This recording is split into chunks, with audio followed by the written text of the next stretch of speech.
কাল রাতে যখন এই লোকগুলো হাতে হাত লাগিয়ে ওইখানে যখন আগুনে পুড়ছিল তখন ওটার ব্যাপারে আমি এখানে কথা বলতে পারি না। আমার কাছে লাভ নেই, সেটা অন্য জায়গা।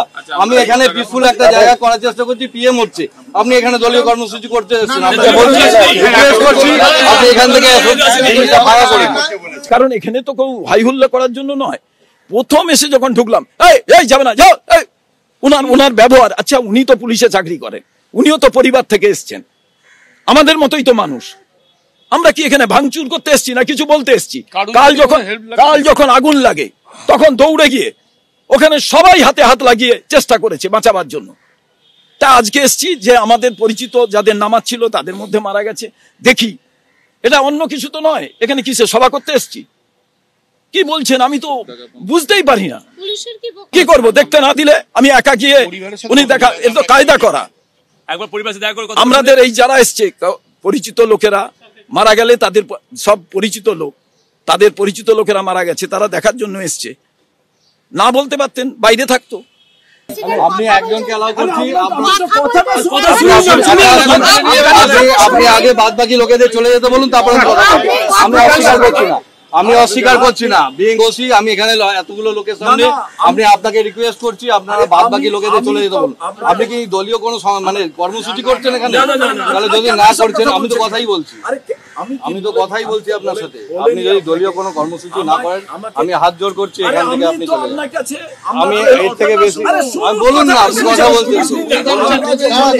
হ্যাঁ, আমাদের একজন দেবেন, নাও দিতে পারেন, আমার কোনো আপত্তি নেই, কিন্তু উনি ঢোকার মুখে যে ব্যবহারটা করলেন আমার কাছে আপত্তি। আমার কাছে কোনো ব্যবহার আপনি খারাপ পেয়েছেন, আমি তো ওখান থেকে দৌড়ে এখানে আসি। উনি তো সেটা ওনাকে, উনি তো দায়িত্ব নিচ্ছেন, এতগুলো লোক নিয়ে আপনি বা এসছেন,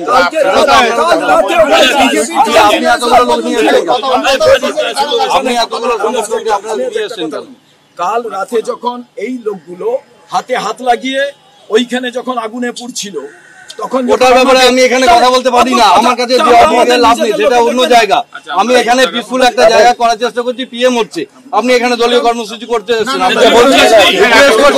আপনি এখান থেকে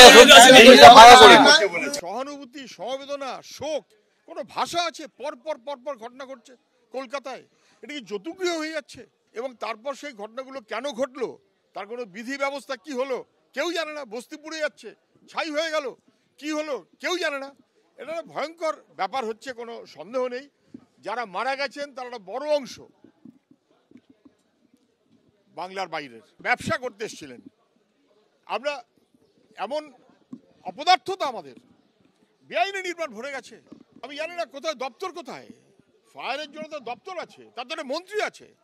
বাকি মন্ত্রী কি উৎসব করছেন, মুখ্যমন্ত্রী সহ করুন, কিন্তু ফায়ারের মন্ত্রী তিনিও কি উৎসবে? ভাবাই যায় কখনো?